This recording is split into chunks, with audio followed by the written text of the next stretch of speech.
Amen. Amen. Thank you, Andrew. Good morning. Morning. I know you've already been welcomed, but I just want to second that and say welcome to everybody that's here today. We are so glad that you're starting your week with us and that we get to worship with you. Today I want to start just by kind of taking us back to the end. We're going to start by going back to the end. If you remember, at the end of the Gospel of John, in John chapter 20, verses 30 and 31, and if I have anything to say about this, we are all going to know these two verses by heart by the time this series is over. But in the Gospel of John, chapter 20, verses 30 and 31, John gives us his purpose statement about why he's writing this gospel. And he says in those two verses, he says, "Now Jesus did many other signs in the presence of his disciples, which are not written in this book." And he goes on to say, "But these are written so that you may believe that Jesus is the Christ, the Son of God, and that by believing you may have life in his name." And so again, this is John telling us in his own words why he's writing this down, why he is telling us about these signs that he has witnessed with his own two eyes as he has followed Jesus around. We see him telling us why he's writing this down, and he points to the signs. He points to the signs and says, "I've written this so that you would believe." He's doing this so that we would believe and that we would find life in Jesus' name through that belief. So clearly then, the signs are important in this gospel. That's why he's telling us these things. And I mentioned in the beginning of the series that we were going to be seeing 8 key signs throughout this gospel. 8 signs pointing back to Jesus' divinity, pointing back to who Jesus is. And if you're keeping score, I just want to let you know, we've already seen 3 of them. We've seen 3. The first one was the turning of the water into wine at the wedding in Cana. The second one was the healing of the royal official's son. If you remember, he healed that guy at a distance. And the third one was the healing of the paralyzed man, the man who had been crippled for 38 years, which coincidentally is the amount of time that Israel wandered in the desert back in the book of Exodus. But he healed this man who had been crippled for 38 years. So we've seen 3 signs already. Today, we're doubling down and we're getting 2 more signs. We're going to get signs numbers 4 and 5. And that is the feeding of the 5,000. And then it is the walking on water story of Jesus.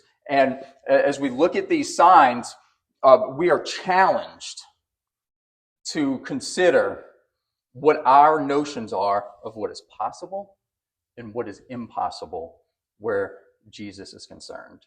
As we look at these signs. If you have your Bibles with you today, I want to encourage you, go ahead and flip with me, if you would, to the Gospel of John, chapter 6. Today we're looking at verses 1 through 21. And we're going to look at 3 situations. 3 situations that prove beyond a doubt that Jesus is the master of over all things. Okay, I said a moment ago that we need to challenge our notions of what is possible and impossible. And let's kind of run through a little list real quick of things that we do when we're trying to think through these things, right? Here's what we do. We often want to apply our cute little mathematical equations and try to figure out what do we think is possible. Or we look at we want to filter things through our cold, hard logic. What seems logical to us? And sometimes we even go to the laws of physics themselves and say, well, this thing's possible or that's not possible. And then the problem, though, we come in is then we look to Jesus and we forget that God, through Jesus, he created the physics. He created the logic. He created the math that we're trying to use. And in those moments, what we're basically trying to do is, whether we realize it or not, we're boxing him in and we're limiting him and we're trying to act like he is bound by these things that he himself created when he is not. And so in these 3 sections of text today, we're going to see Jesus systematically demolishing our notions of what constitutes math and logic and physics. And so we're with three situations. We're going to break this text down into three chunks today. We're going to look at a mathematical impossibility. We're going to look at a miraculous provision. And then finally, we're going to look at a midnight stroll. But we're going to see Jesus systematically demolishing our notions of what's possible and what's not possible. And basically what it all boils down to is the math ain't mathin' today, which is the title of the sermon. The math ain't mathin'. And if you're familiar with that statement or you're not, that's just a modern way of saying this shouldn't make sense. And yet with Jesus, we have to be careful because when it comes to Jesus, he's not bound by what we think is possible and what's not. If you're with me, we're going to be in the Gospel of John, chapter 6. We're going to start with verses 1 through 9 this morning. Let's read together. It says, "After this, Jesus went away to the other side of the Sea of Galilee, which is the Sea of Tiberias. And a large crowd was following him because they saw the signs that he was doing on the sick. Jesus went up on the mountain, and there he sat down with his disciples. Now the Passover, the feast of the Jews, was at hand. Lifting up his eyes then, and seeing that a large crowd was coming toward him, Jesus said to Philip, 'Where are we to buy bread so that these people may eat?' He said this to test him, for he himself knew what he would do. Philip answered him, 200 denarii worth of bread would not be enough for each of them to get a little. One of his disciples, Andrew, Simon Peter's brother, said to him, 'There is a boy here who has 5 barley loaves and 2 fish. But what are they for so many?'"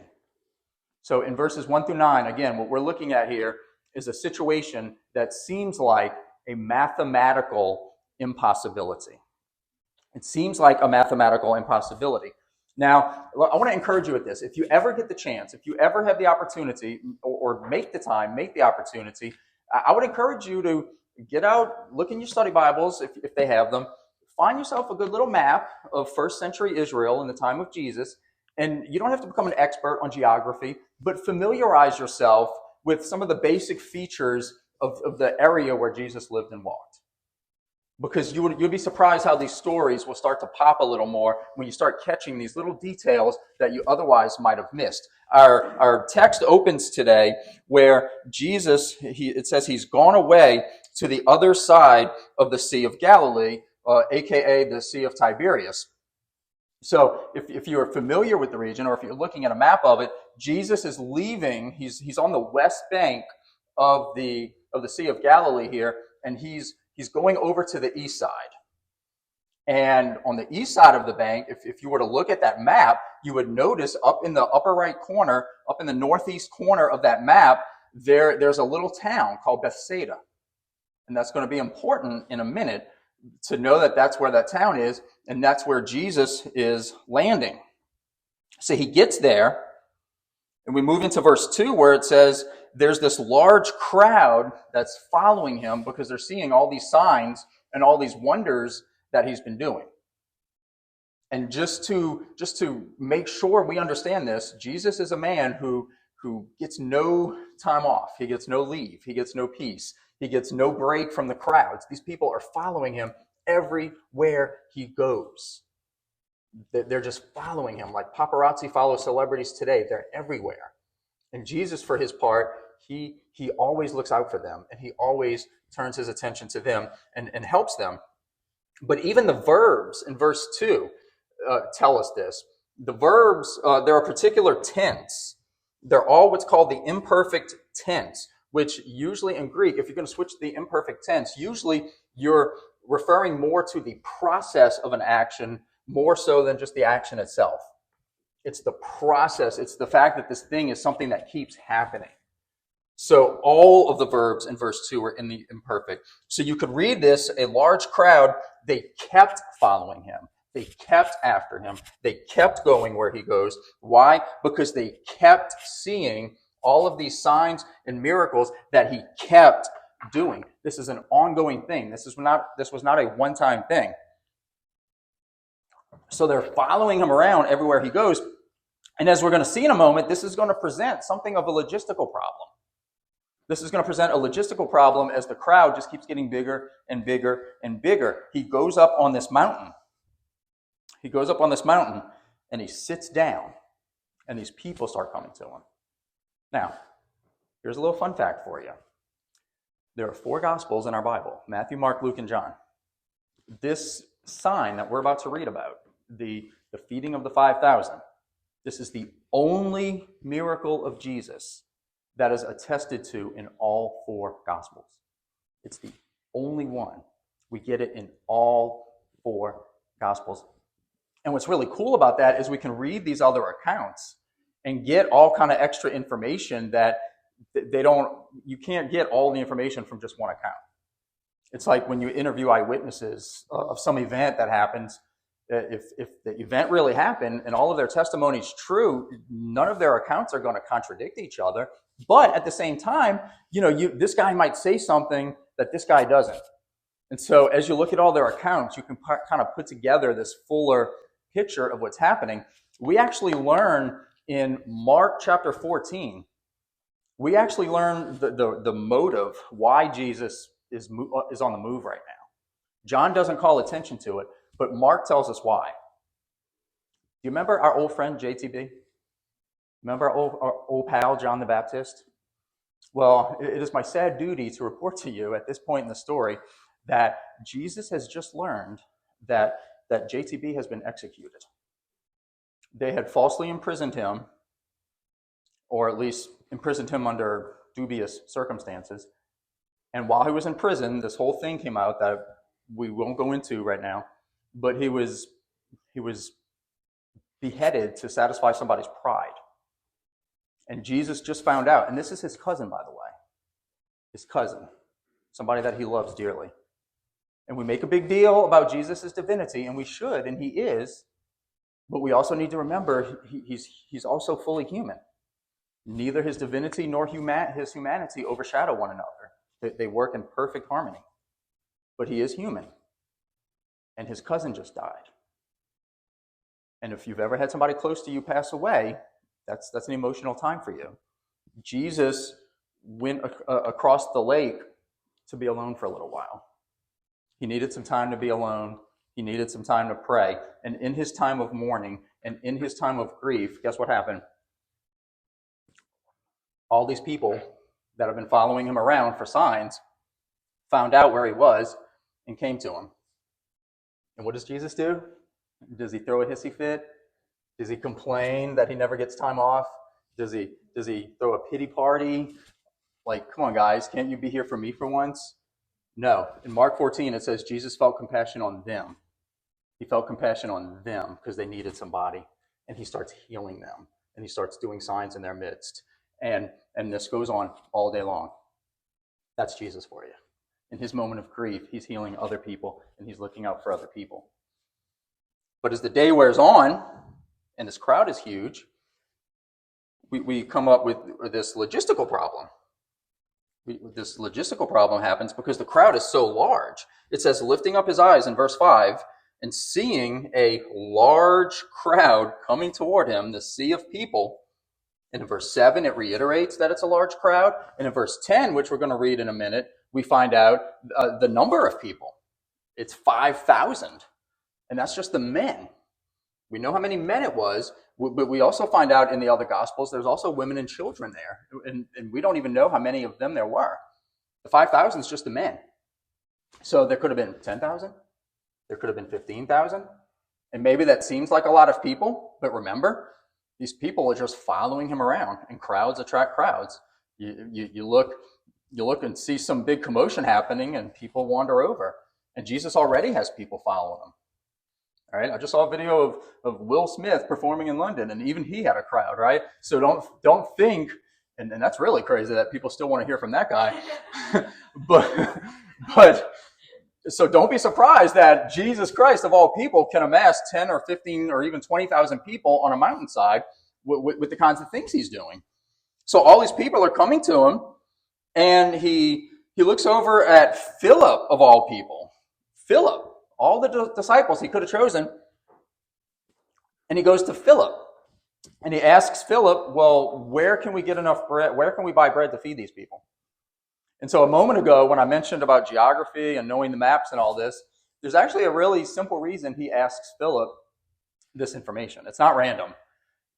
Philip, if you go look back at John chapter 1, when we first met him in those two sermons, Changing Tunes and Changing Course, that I preached at the beginning of this series, guess where Philip's from? He's from Bethsaida. He's a hometown boy. And guess where this whole story is taking place? On the east bank of the Sea of Galilee, right next to Bethsaida. So if you want to know where's the good place to go out to eat, who do you ask? You ask the person that's from around there. So he looks to Philip and he says, where can we get bread for these people?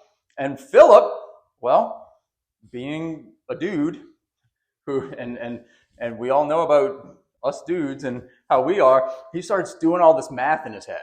He's like, well, carry to 5. Okay. He says, well, Jesus, by my calculations, 200 denarii would not even be enough money to buy enough bread for even everybody here to have a little bit.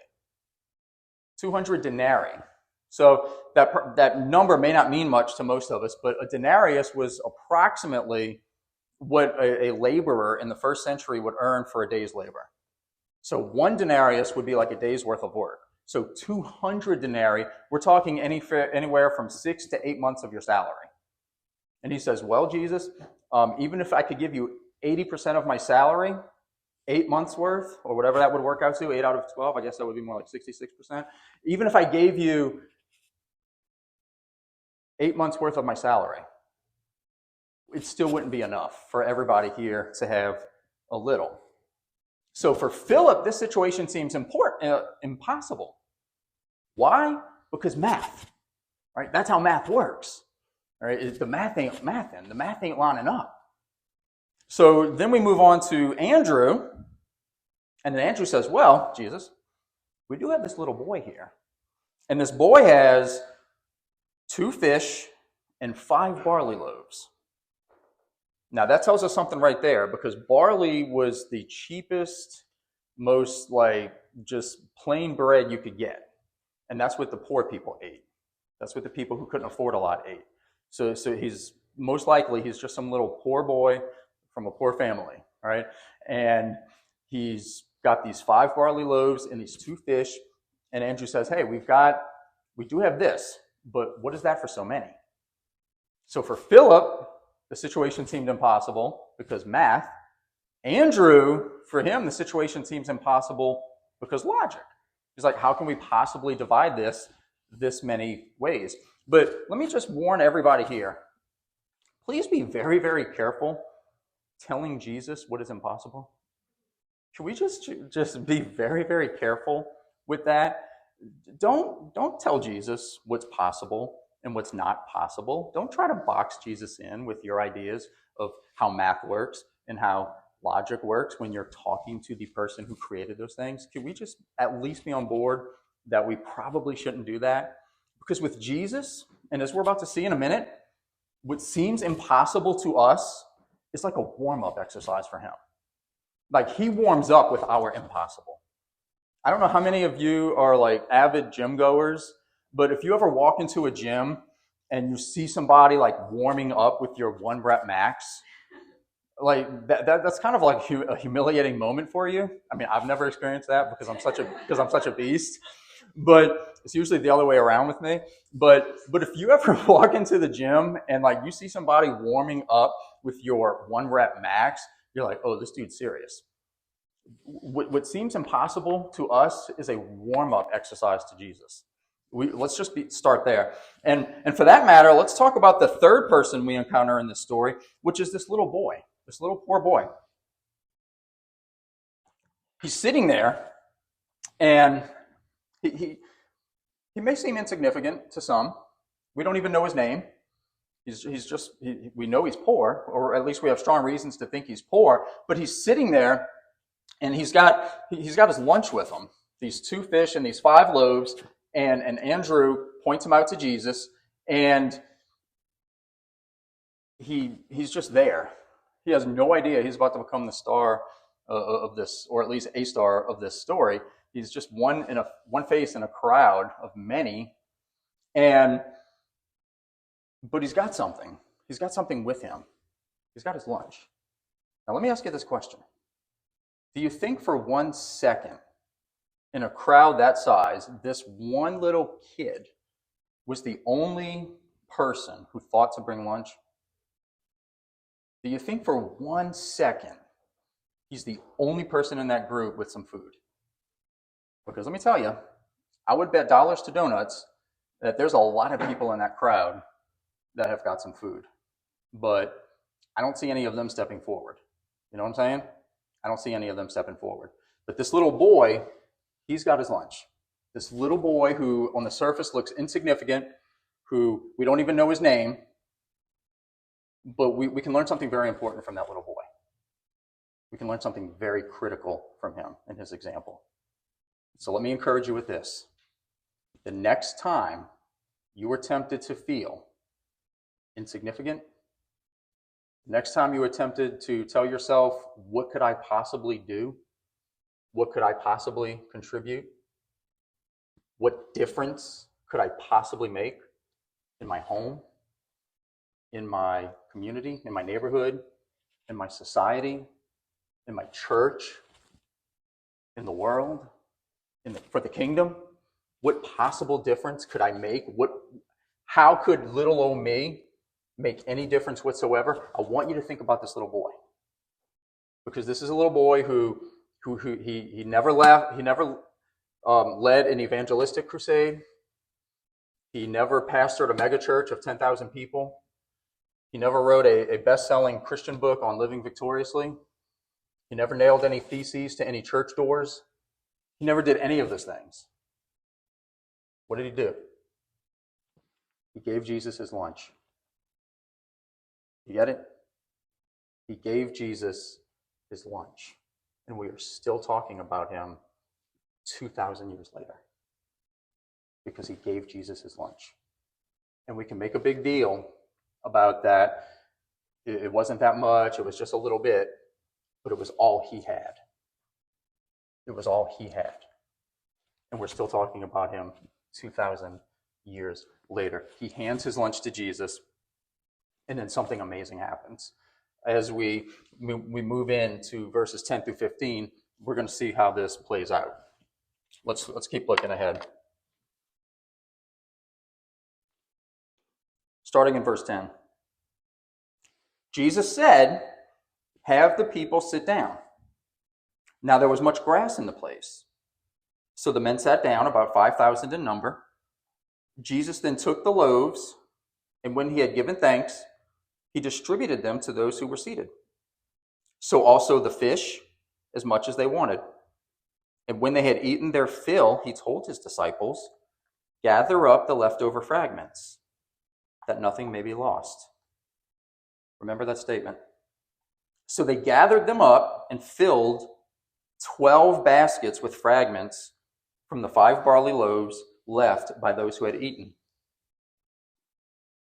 When the people saw the sign that he had done, they said, "This is indeed the prophet who is to come into the world." Perceiving then that they were about to come and take him by force to make him king, Jesus withdrew again to the mountain by himself. So in verses 10 through 15, we move from a mathematical impossibility to a miraculous provision. We start at verse 10, and Jesus has the people sitting down. And that's where we learn that there's 5,000 in number. But then Jesus does something. He takes these loaves, and remember, there's only 5 of these loaves. He takes these loaves, and he gives thanks, and then begins distributing the loaves to those who are seated. He gives thanks, and then he starts breaking the bread and spreading it. And here's a little fun fact for you. I can't move past this verse without pointing this out to you. Right before Jesus hands out the bread, he gives thanks. And if you will pay attention, you will find that every time Jesus is in a situation like this, where he's about to feed people and hand out food, he always stops to give thanks. And this may seem like such a trivial detail, but this is such a defining characteristic of Jesus.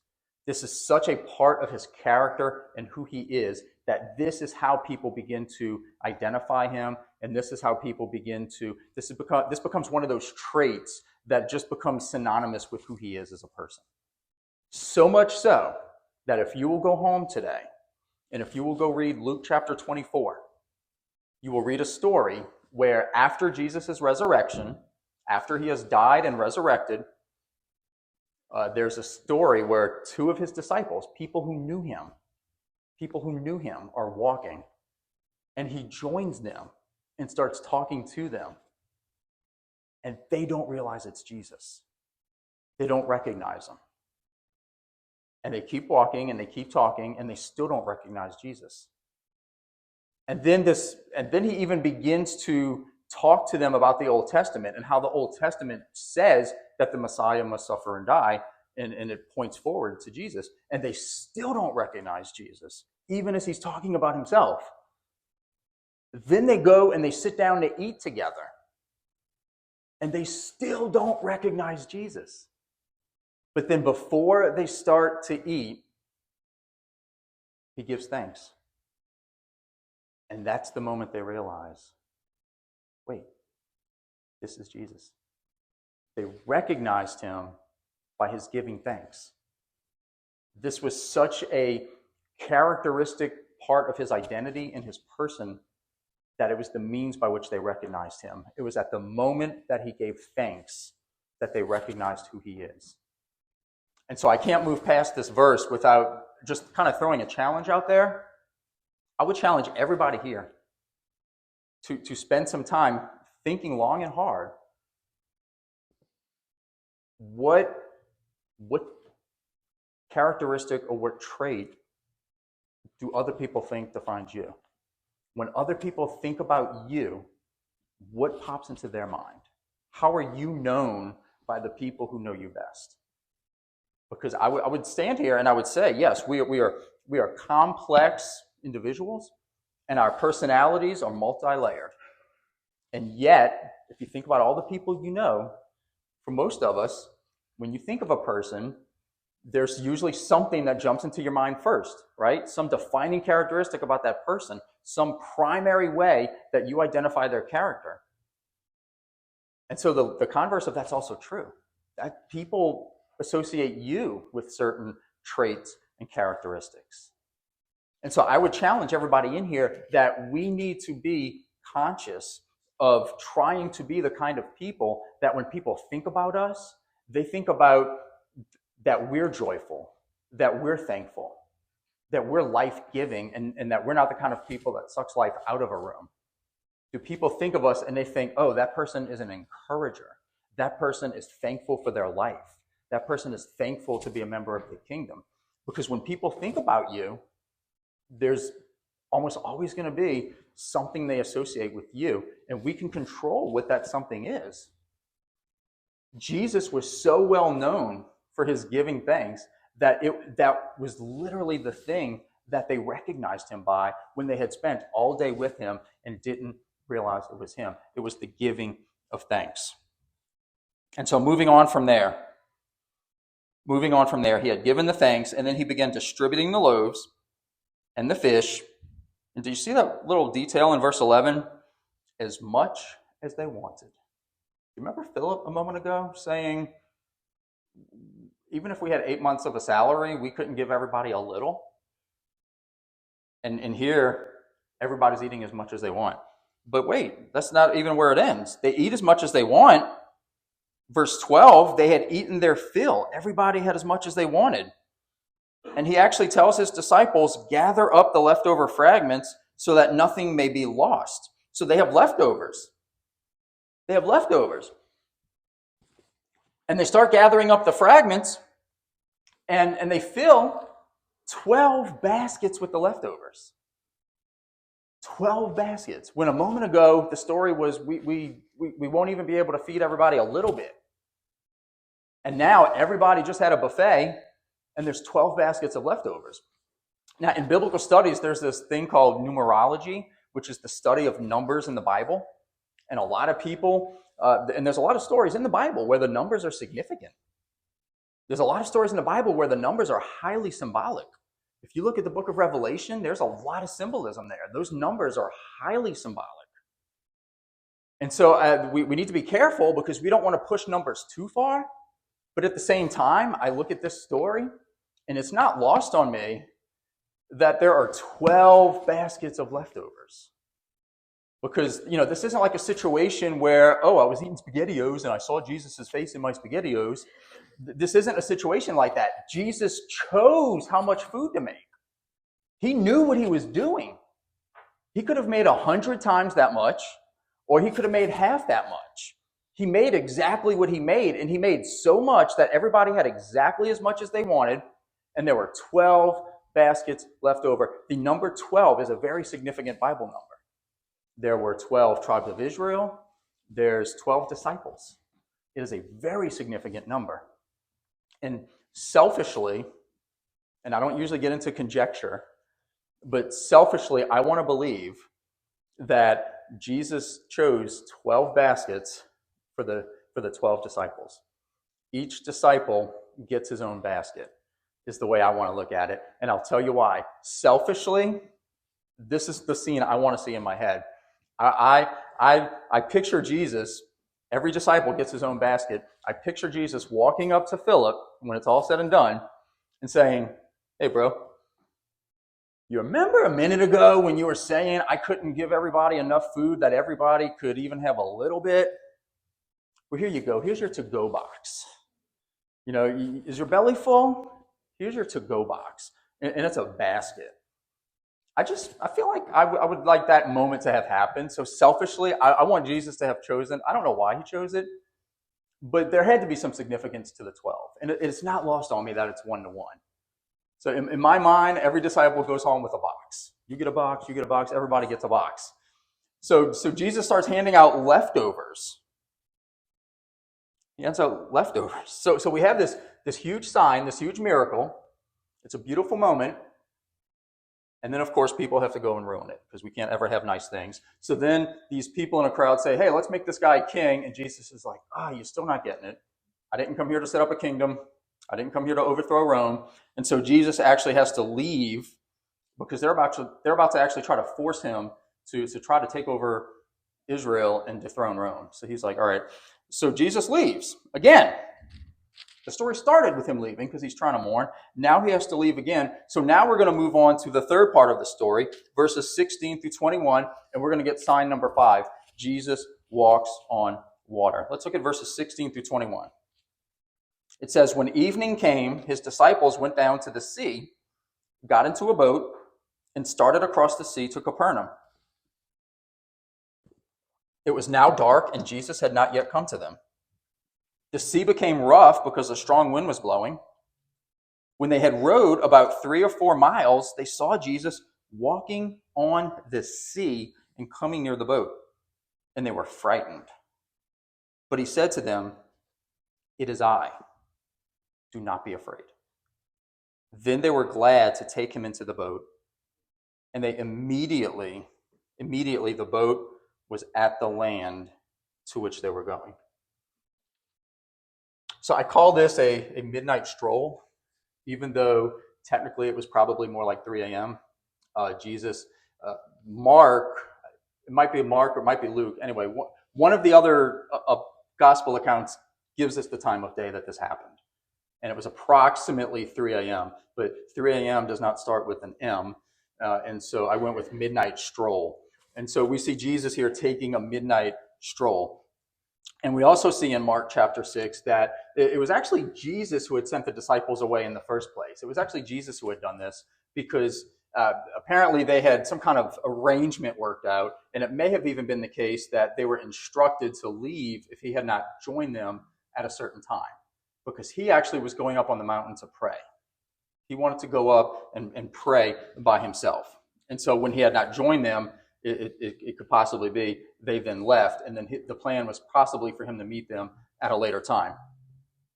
The problem with that is this big old storm, this like big old storm that just kind of came out of nowhere and was threatening them. And if you know anything about the Sea of Galilee, if you've ever heard this, the sea itself, it's about 13 miles long and about 7-ish miles wide. And it's located, get this, we think we have it bad. It's actually about 650 feet below sea level where this lake is. It's in this deep gorge surrounded by all these big hills and mountains. And because of the geography and the way the wind will come down these mountains and rush into this gorge, the area is known for these very abrupt and very violent storms that will just come out of nowhere. Even today, they warn people to watch out for this in that area. And so very quickly, the sea gets rough. This storm comes through. And at the time, again, like I just said, Mark tells us that Jesus is up on the mountain while this starts. He's up on this mountain praying. He's praying, and from his vantage point, he's on the side of a mountain looking down at the lake. You can see it, and he can see them in the boat. He can see them in the boat struggling and having a hard time. It says the wind was blowing against them. They were having a very hard time rowing against the wind, and they had barely made it like halfway across the sea when Jesus saw them, and that was when he made the decision to come to them. And so what does Jesus do? He just kind of comes walking across the sea because, well, I guess if you're Jesus, you do that. You know, the shortest distance between 2 points is a straight line, and Jesus he doesn't let the fact that there's a big body of water here stop him, and he just starts walking across the sea. And as you might imagine, this freaks them out when they see this guy walking on water coming up to their boat. I think I would be a little freaked out about that. And he says to them, to calm them, he says, "It is I. Don't be afraid." So they're freaking out. Jesus is totally chill. All right, Jesus is totally chill. They're freaking out. Don't let that distinction be lost on you. That Jesus has this under control and he's perfectly calm, even while they're all freaking out. And if you've ever heard the expression about like having peace in the middle of a storm and all of this, like this is a literal representation of what that is. This is in the literal sense, we see this being played out. But it's also the fifth of Jesus's great signs that John has given to us. It's sign number 5. And what do we see in this sign? That Jesus has mastery even over nature himself. We have seen Jesus defy math. We have seen Jesus defy logic. And now we see Jesus defying physics as he is walking across the sea. And I'll say this too. I'm also comforted by the fact that Jesus, even though, yes, he sent the disciples off ahead, and even though they were seemingly alone in this moment of stress, I'm comforted by the fact that Jesus never took his eyes off of them. He was watching them that whole time. And in their moment of need, he came to them. And he didn't only come to them, he got in the boat with them. I am very comforted by this. I don't know about you, but I've gone through some serious storms of the physical kind and also the metaphorical kind. I have gone through some serious storms in life. I have gone through times where I was even tempted to think that Jesus had left me to fend for myself. I was tempted to think, I've got to figure this out because I'm in this by myself. And you know what I can say looking back now? Is he always came through. He always came through. Sometimes it was obvious in the moment, and I knew he was with me, but there were other times where it wasn't so obvious, but now in retrospect, I can look back and realize how he was with me. It's always in retrospect. You can look back. If you don't feel it in the moment, you'll feel it afterwards. You look back, and I can see that it was Jesus working and how he calmed the storm and how he had gotten in the boat with me. And I can look back and I can see these things. But whether I saw it in the moment or whether I did not see it in the moment, inconsequential. The fact is, he was there with me. It doesn't matter what I felt. It doesn't matter if I saw it. It didn't matter if I was aware of it. He was always with me. He was always in the boat. I have never faced a storm by myself. And I promise you, never will you either, if you belong to him. Even if you're not immediately aware of it, you will not face those storms alone. You will not do it. And so, as we draw this text to a close, what have we seen? We've seen a mathematical impossibility. We've seen a miraculous provision.